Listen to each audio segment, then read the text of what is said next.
제가 질문을 한 가지 드리도록 하겠습니다. 한번 답을 생각해 보십시오. 장점이 많은 사람을 찾기가 어렵습니까? 아니면 단점이 없는 사람을 찾기가 어렵습니까? 어느 게 더 어렵죠? 장점이 많은 사람, 단점이 없는 사람. 어떤 사람 찾기가 더 어렵습니까? 어려운 문제 아니죠? 네, 그렇습니다. 단점이 없는 사람을 찾기가 어렵습니다. 사람들 보면 여러 가지 장점을 가지고 있는 사람들이 많이 있습니다. 잘하는 거 몇 가지씩 가지고 있는 사람들이 많죠. 그러다 단점이 없는 사람들, 흠이 없는 사람들 찾기가 참 어렵습니다. 우리 고위공직자들을 임명하기 위해서 인사청문회를 하지 않습니까? 그 후보자로 나서시는 분들 보면 굉장히 장점이 많은 분들이 많습니다. 경험도 많고 지식도 많고요. 학력이나 경력도 아주 대단하신 분들이 많이 있으십니다. 그런데 그분들이 가지고 있는 결정적인 단점 한두 가지, 또 의혹 이런 것들 때문에 인사청문회를 통과하지 못하고 중도에서 낙마하시는 분들을 우리가 보게 됩니다. 자, 그걸 보면 유능한 사람들이 없는 게 아니고요. 정말 흠이 없는 사람들을 찾기가 참 어렵구나 하는 것을 알게 됩니다. 우리 주변에서도 흠이 없는 사람들 찾기 참 어렵고요. 모든 사람들이 다 좋아하는 사람 찾기가 참 어렵습니다. 그렇지만 우리가 이런 수준을 목표로 살아가는 건 참 좋은 일이라고 생각이 됩니다. 우리가 어떻게 완벽할 수 있겠습니까? 그렇지만 그런 목표를 가지고 살아가면 우리가 그만큼 더 성숙해질 수 있고요. 그만큼 더 온전해질 수 있지 않겠나 하는 생각을 갖게 됩니다. 우리는 지금 소아시아 7교회에 보낸 편지에 대해서 함께 살펴보고 있습니다.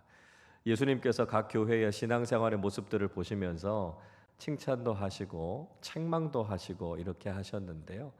이 7교회들 가운데 책망은 하시지 않고 칭찬만 하셨던 교회가 딱 2교회 있습니다. 그 교회가 어떤 교회들인가 하면 바로 오늘 우리가 살펴보게 될 이 서머나 교회라고 하는 교회하고요. 우리가 앞으로 살펴보게 될 빌라델비아라고 하는 교회입니다. 저는 우리 아름다운 교회가 정말 하나님 앞에서 칭찬만 받는 교회가 되실 수 있기를 바랍니다. 물론 우리가 주님 보시기에 어떻게 완벽할 수 있겠습니까? 하나님의 기준으로 생각해 본다면 사실 이 서머나 교회나 빌라델비아 교회도 많이 모자라는 교회죠. 그런데 부족함에도 불구하고 정말 하나님 앞에 충성을 다하면서 신앙생활하는 모습을 보니까요. 하나님 마음이 그만큼 흐뭇하셨다는 겁니다. 그만큼 기쁘셨다는 거죠. 그래서 이들을 향해서 칭찬을 아끼지 않았습니다. 우리 아름다운 교회도 정말 하나님 보실 때 마음이 흐뭇하고 하나님께서 칭찬하실 만한 그런 교회가 될 수 있었으면 좋겠습니다. 그러기 위해서는요, 우리가 얼마나 거룩해야 되겠습니까? 얼마나 많이 주님을 위해서 헌신하는 교회가 되어야 되겠습니까?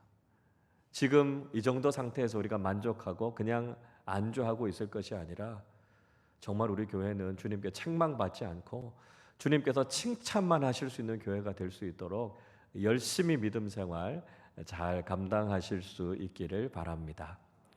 자, 오늘 이 서머나라고 하는 지역은요, 터키의 중앙 서부 지역에 위치하고 있었던 항구 도시입니다.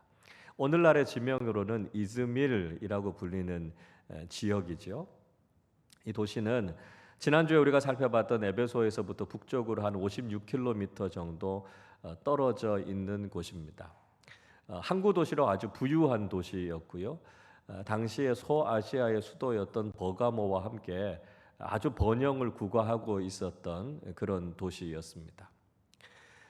그리고 헬라의 아주 유명한 시인이었던 호머라고 하는 시인이 있지 않습니까? 일리아드와 오디세이를 쓴 호메로스라고 하는 시인이 이 도시 출신이다라고 하는 설이 있습니다.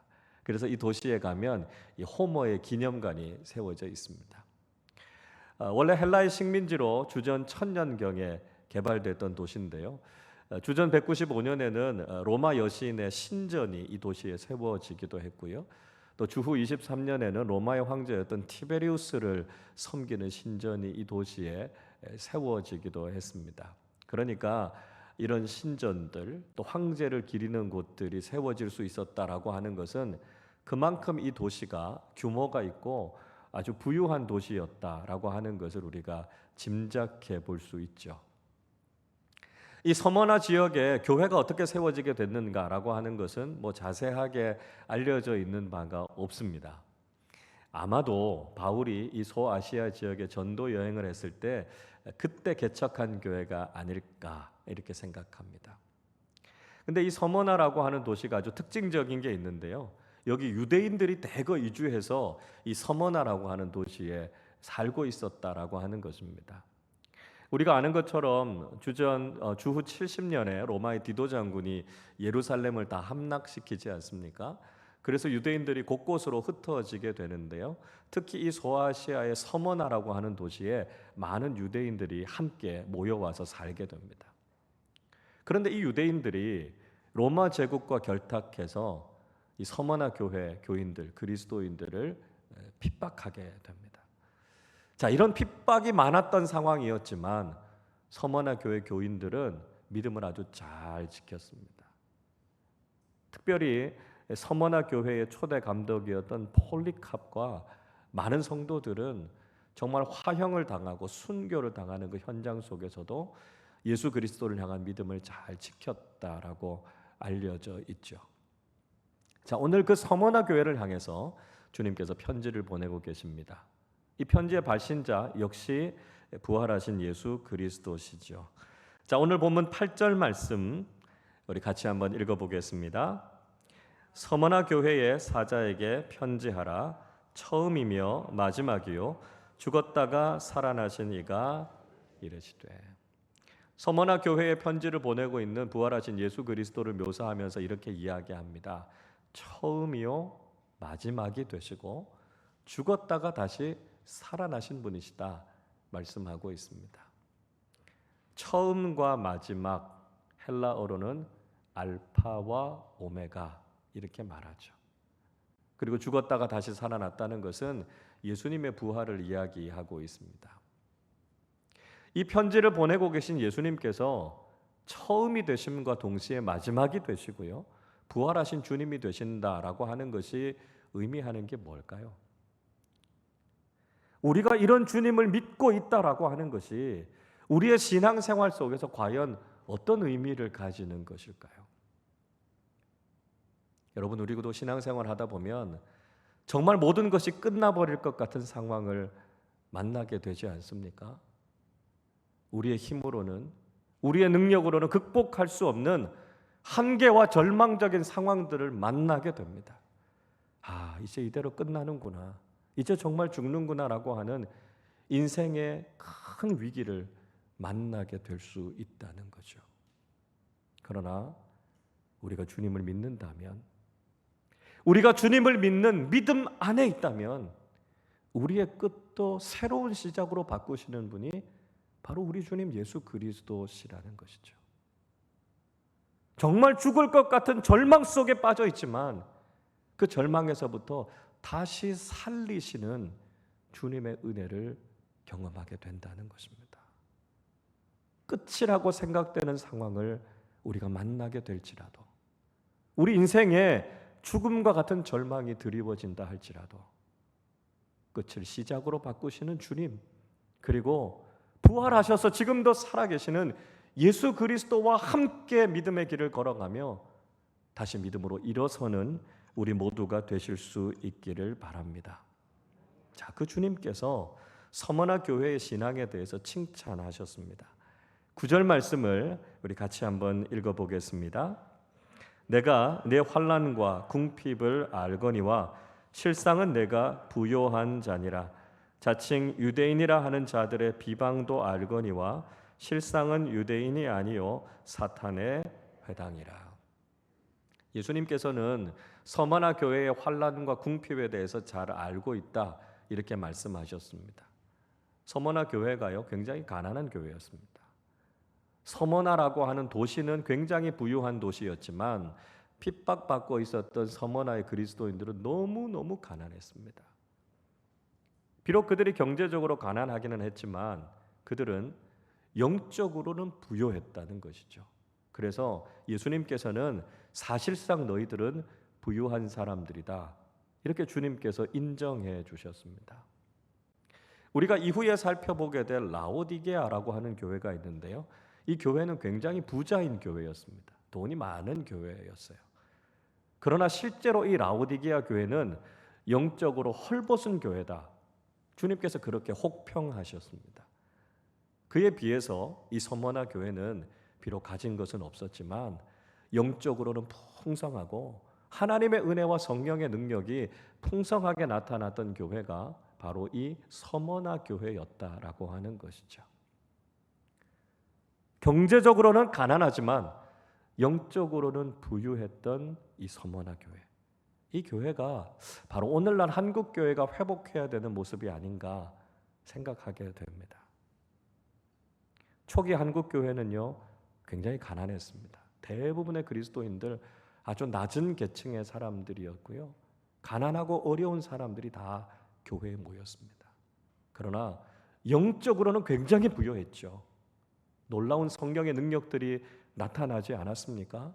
정말 주님과 교회를 향한 사랑은 뜨겁고 아주 대단했습니다. 기적과 능력이 나타났고요. 놀라운 영적인 부흥들이 일어났습니다. 마치 사도행전 3장에서 사도 베드로가 성전 미문에 앉아 있는 안진뱅이 일으킬 때 했던 말을 우리가 생각하게 하지 않습니까? 사도행전 3장 6절에서 이렇게 말씀하지요. 베드로가 이르되 은과 금은 내게 없거니와 내게 있는 것으로 네게 주노니 곧 나사렛 예수 그리스도의 이름으로 일어나 걸어라. 베드로에게는 은도 없었고요, 금도 없었습니다.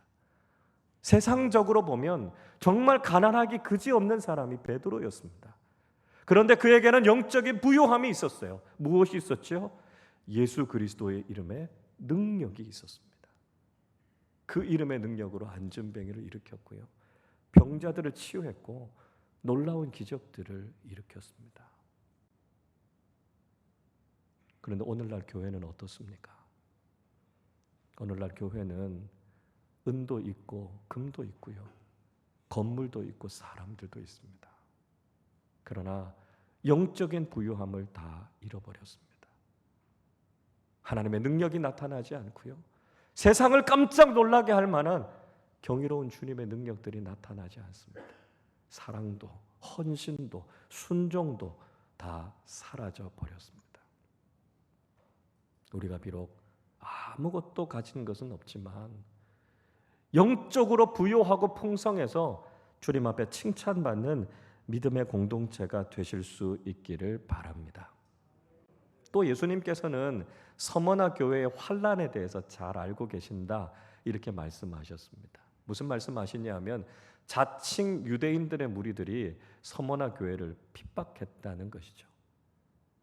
아까 앞에도 말씀드렸던 것처럼 예루살렘에서부터 이주해 왔던 유대인들의 무리들이 있었습니다. 이들은 아브라함의 자손이다 하는 것을 자랑했지요. 선민이다 자처하고 있었습니다. 가는 곳마다 회당을 세웠고요, 자기들만의 모임을 강화시켜 나갔습니다. 근데 문제는 뭐냐 하면 이 흩어졌던 유대인들이 교회와 그리스도인들을 그렇게 핍박했다는 것입니다. 사도행전에서 바울이 전도 여행을 다니는 곳곳마다 유대인들이 그렇게 방해하고 공격하고 핍박하지 않았습니까? 그래서 이들을 가리켜서 이들은 유대인들의 무리가 아니라 사탄의 무리다, 사탄의 하수인들이다, 예수님께서 그들을 그렇게 지적하셨습니다. 예수님께서 이렇게 말씀하신 이유가 있었습니다. 이 유대인 무리들이요, 서머나 교회를 핍박했는데 그래서 초대 감독이었던 폴리캅과 11명의 성도들이 화형으로 순교당하게 됩니다. 그 현장에서 가장 주동적인 역할을 했던 사람들이 바로 이 유대인들이었습니다. 그런데 이렇게 폴리캅과 성도들을 화형했던 날이 언제냐 하면 안식일이었습니다. 그들이 생명처럼 중요하게 여기는 이 안식일 율법을 어기면서까지 그들은 하나님을 대적하고 예수를 믿는 사람들을 핍박했습니다. 그러니까 이들은 하나님의 명령과 법을 따르는 의로운 하나님의 백성들이 아니죠. 그저 살인자의 무리들일 뿐입니다. 그래서 예수님께서 이들을 아주 강하게 책망하셨던 것을 볼 수 있습니다. 자, 이런 환난, 이런 핍박이 있었지만 서머나 교회는 믿음을 잃지 않았습니다.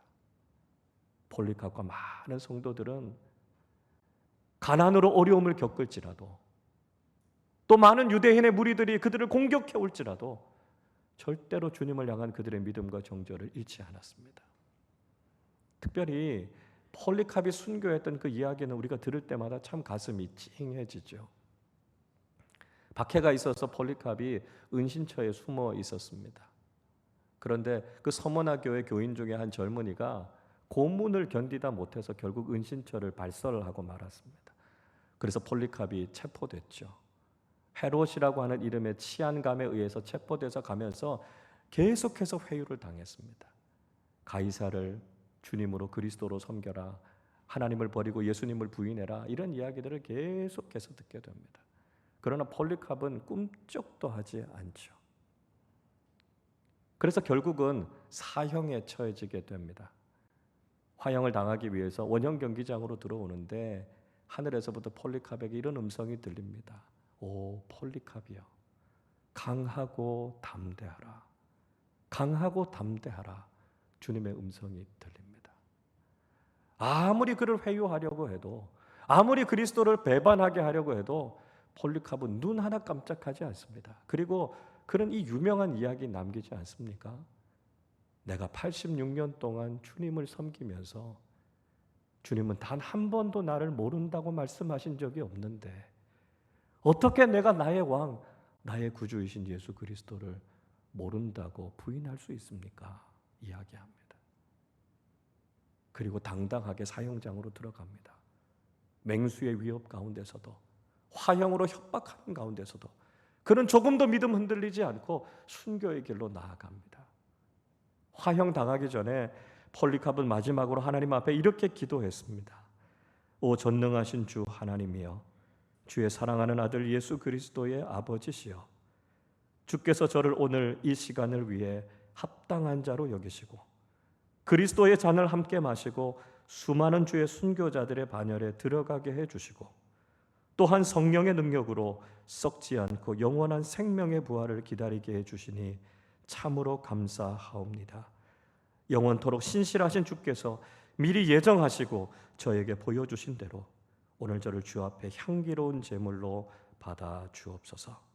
이 모든 일에 대해 주를 찬송하오며 주께 영광을 돌리옵니다. 영원히 살아계신 예수 그리스도와 성령님께 지금부터 영원토록 영광이 있을지어다. 아멘. 그렇게 폴리카프의 화형이 집행됐습니다. 근데 놀라운 일이 일어나게 됩니다. 화형에 불이 붙었는데요. 거세게 바람이 불어서 그 불이 폴리카프의 몸을 비켜가면서 아치 모양을 그렸습니다. 그래서 폴리카프이 그 불에 타서 죽지 않았습니다. 그리고 그 장작더미 위에는 오히려 모략과 같은 아주 향기로운 냄새가 났다는 거죠. 사형 집행관이 이렇게 죽을 수 없겠다 생각이 돼서 결국은 칼로 찔러서 폴리카프를 죽이게 됩니다. 그때 폴리카프의 몸에서부터 얼마나 많은 피가 흘렀는지 그 불을 다 꺼뜨릴 정도로 그렇게 많은 피를 다 쏟아내면서 순교의 제물이 됐다 전해지고 있습니다. 여러분, 이 폴리카프의 순교의 사화는 거룩한 믿음의 사람들을 하나님께서 얼마나 존귀하게 여기시는지, 하나님을 대적하는 이 세상을 향해서 하나님께서 얼마나 크고 놀라운 영광을 드러내시는지를 우리에게 잘 보여주고 있습니다. 이런 서머나 교회를 향해서 주님은 책망이 아니라 오히려 기대와 소망의 말씀을 주고 계시죠. 오늘 본문 10절 말씀을 우리 같이 한번 읽어보겠습니다. 너는 장차 받을 고난을 두려워하지 말라. 볼지어다 마귀가 장차 너희 가운데에서 몇 사람을 옥에 던져 시험을 받게 하리니 너희가 10일 동안 환난을 받으리라. 내가 죽도록 충성하라. 그리하면 내가 생명의 관을 내게 주리라. 부활하신 주님께서는 앞으로 있게 될 고난을 두려워하지 말라 말씀하셨습니다.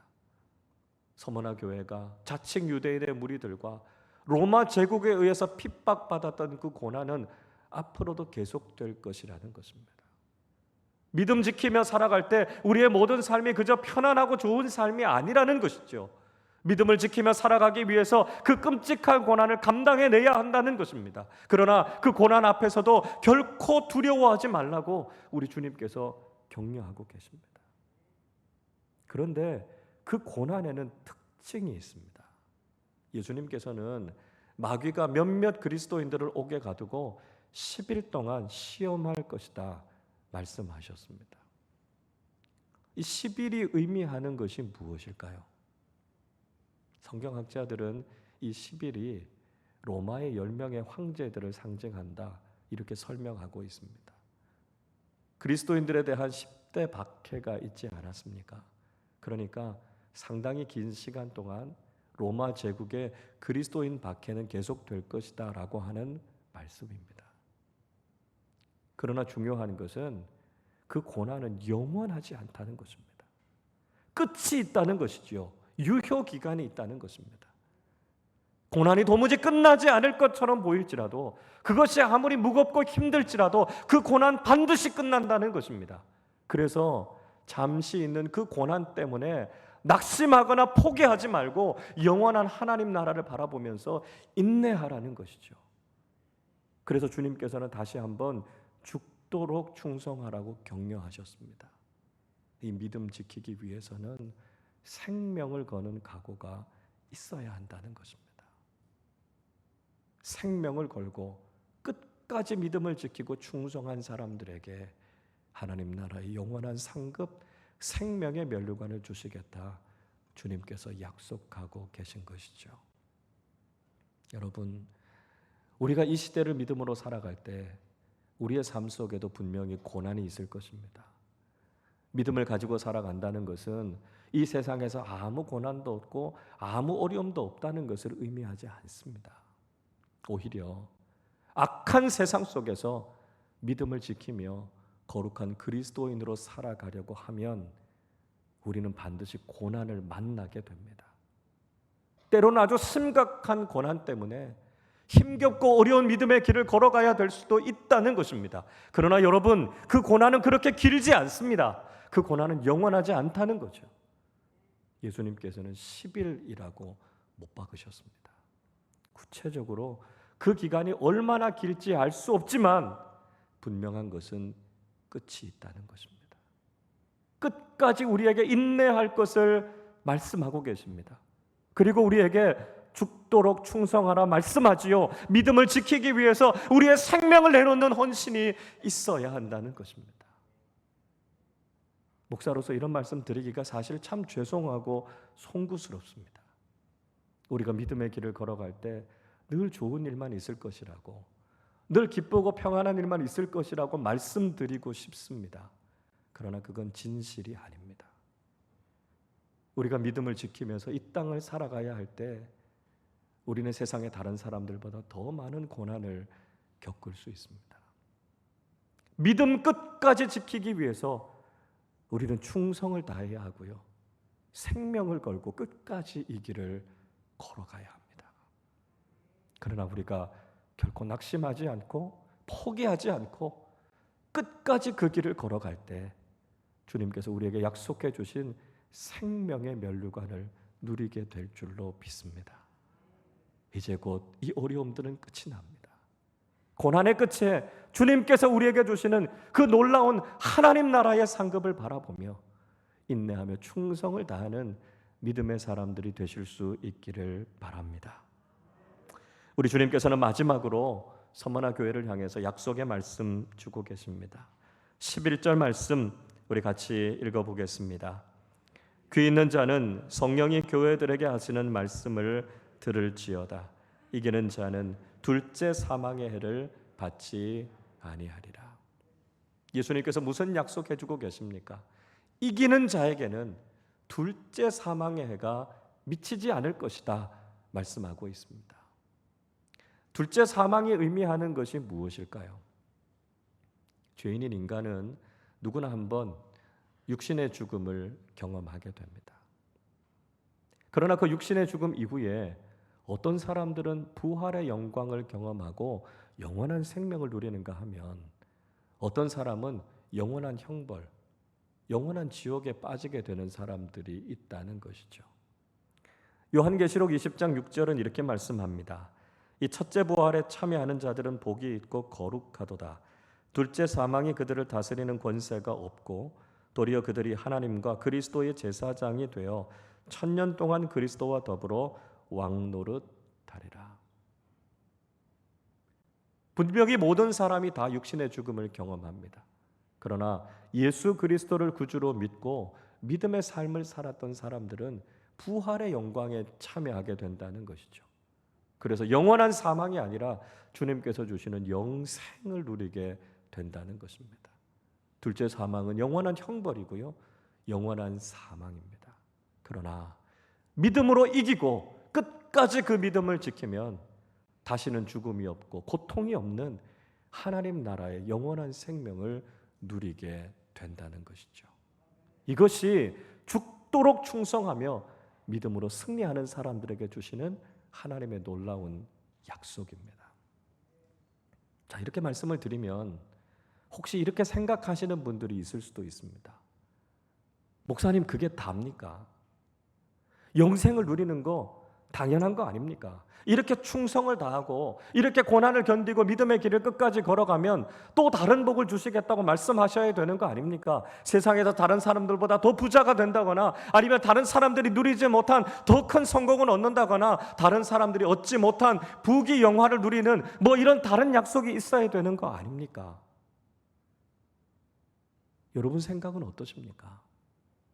천국에서 둘째 사망의 해를 받지 않고 영원한 생명을 누리는 복 이외에 또 다른 복이 필요하다고 생각하십니까? 만약에 우리의 마음에 그런 생각이 든다면 우리는 천국과 영생의 가치에 대해서 잘 모르는 것입니다. 천국의 영생은 이 세상의 그 무엇과도 바꿀 수 없는 놀라운 하나님의 축복입니다. 천국 하나만으로 만족할 수 없다면, 구원의 축복 하나만으로 감사할 수 없다면 그건 지금 우리의 믿음이 잘못된 것입니다. 우리가 세상에 그 무엇을 누린다 할지라도, 우리가 세상에 그 무엇을 가졌다 할지라도 주님께서 우리에게 주시는 영원한 하나님 나라의 축복과는 비교할 수 없습니다. 세상에 아무것도 가지지 않아도 내가 구원받고 영생을 누리는 하나님의 자녀 되었음으로 인해서 기뻐하며 감사하는 우리 모두가 되실 수 있기를 바랍니다. 그 하나만 바라보고 죽도록 충성하며 헌신하는 믿음의 사람들이 되실 수 있기를 바랍니다. 마지막 날 우리 모두가 주님 앞에 섰을 때 책망할 것 하나 없이 칭찬만 받는 우리 아름다운 교회 모든 성도님들 되실 수 있기를 바랍니다. 믿음의 길을 걸어가다가 때로는 가난을 경험하게 되기도 하고 고난과 핍박과 아픔을 경험하게 될지라도 끝까지 믿음을 지키며 나아가는 우리 모두가 되실 수 있기를 바랍니다. 죽도록 충성하여 하나님 나라의 별이 되었던 폴리캅과 서머나 교회 성도들처럼 우리 모두도 우리에게 주어져 있는 믿음의 길을 끝까지 걸어서 하나님 나라 생명의 면류관을 누리는 우리 모두가 되실 수 있기를 바랍니다.